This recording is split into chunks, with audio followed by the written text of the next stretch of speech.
Nasib nahas dialami seorang petani, Luther, 40, di Kalimantan Utara.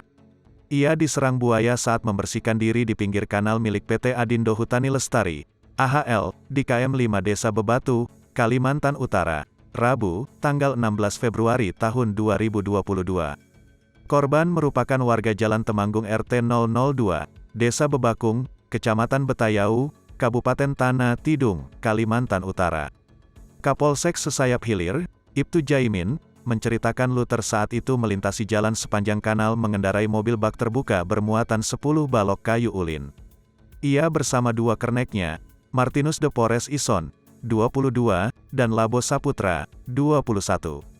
Merasa yakin tidak ada tanda-tanda keberadaan buaya, Luther akhirnya turun pelan-pelan ke kanal. Namun dalam hitungan detik, muncul buaya yang langsung menyerangnya. Momen Luther turun ke pinggir kanal, sebenarnya terekam oleh salah satu rekannya yang memilih tetap berada jauh dari sana. Namun karena terkejut dengan serangan buaya yang tiba-tiba, HP tersebut jatuh dan hanya merekam bagian ekor buaya saja, setelah membawa masuk Luther ke kedalaman air.